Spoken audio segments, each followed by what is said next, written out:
क्या ऐसा हो सकता है कि एक इंसान के बच्चे का जन्म हो और वो जन्म के साथ ही घोड़े की तरह हिनहिनाने लगे? क्या ऐसा हो सकता है कि कोई बच्चा जन्म के साथ ही गधे की तरह रेंकने लगे? क्या ऐसा हो सकता है कि कोई अपनी माँ के पेट से नहीं बल्कि एक बर्तन से जन्म ले? दोस्तों, महाभारत काल में ऐसे बहुत से योद्धा हुए हैं जिनके जन्म की कहानी ऐसी अजीबोगरीब है कि आपको भी यकीन नहीं होगा कि किसी का जन्म इस तरीके से भी हो सकता है। तो चलिए शुरू करते हैं महाभारत के योद्धाओं के जन्म की अजीबोगरीब कहानियाँ। दोस्तों, सबसे पहले बात करते हैं उस योद्धा के जन्म की जो जन्म लेते ही घोड़े की तरह हिनहिनाने लगा था। ये वीर कोई और नहीं बल्कि चिरंजीवी अश्वत्थामा था। महाभारत के आदि पर्व में अश्वत्थामा के जन्म की जो कथा दी गई है उसके अनुसार जैसे ही अश्वत्थामा ने अपनी माँ कृपि के गर्भ से जन्म लिया, वो इंसानों के बच्चों की तरह नहीं रोया बल्कि वो घोड़े की तरह हिनहिनाने लगा। उसके इस प्रकार अश्व की तरह आवाज निकालने की वजह से ही उसके पिता गुरु द्रोण ने उसका नाम अश्वत्थामा यानी अश्व की तरह बोलने वाला रख दिया। दोस्तों, अश्वत्थामा के साथ एक और खास बात ये थी कि जन्म के साथ ही उसके माथे पर अद्भुत मणि थी जो चमकती रहती थी। जब तक वो मणि उसके माथे पर रही, उसे संसार में कोई भी पराजित नहीं कर पाया। आखिर में भगवान श्री कृष्ण ने उसके माथे की मणि निकालकर उसे संसार में भटकने का शाप दे दिया। अब बात करते हैं उस दूसरे योद्धा की जो जन्म लेते ही गधे की तरह रेंकने लगा।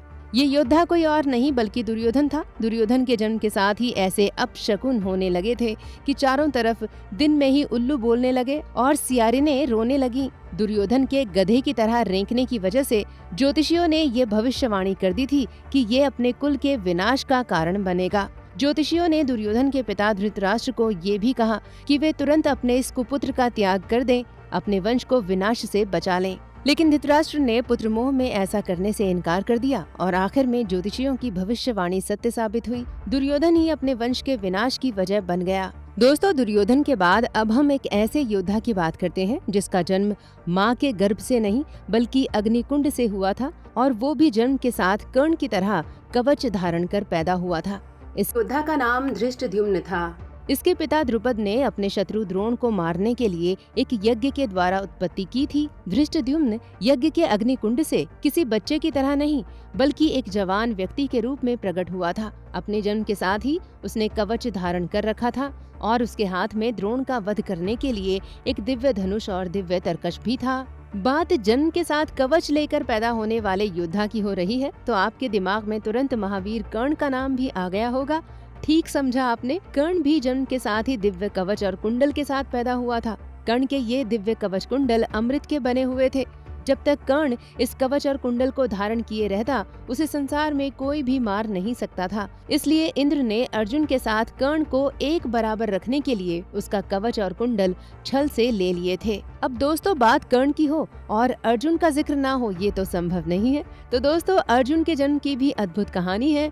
महाभारत में अर्जुन ही इकलौता ऐसा योद्धा था जिसके जन्म के समय उत्सव मनाने के लिए स्वयं देवतागण भी पृथ्वी पर स्वर्ग से उतर कर आए थे। अर्जुन के जन्म के साथ ही एक आकाशवाणी भी हुई थी कि ये बच्चा संसार में अपराजय रहेगा और संसार का सबसे महान धनुर्धर बनेगा। चूँकि अर्जुन इंद्रदेव के अंश से पैदा हुए थे, इसलिए अर्जुन के जन्म के वक्त गंधर्वों ने संगीत गायन किया था और अप्सराएं धरती पर उतरकर नृत्य करने लगी थी। अब अर्जुन के बाद अगर बात करें उनके बड़े भाई भीमसेन की तो उनके जन्म की कथा भी अद्भुत है।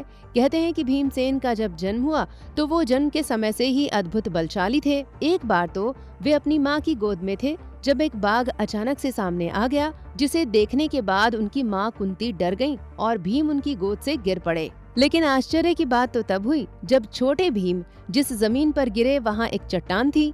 जैसे ही भीम गिरे वो चट्टान उनसे टकराकर चूर चूर हो गई।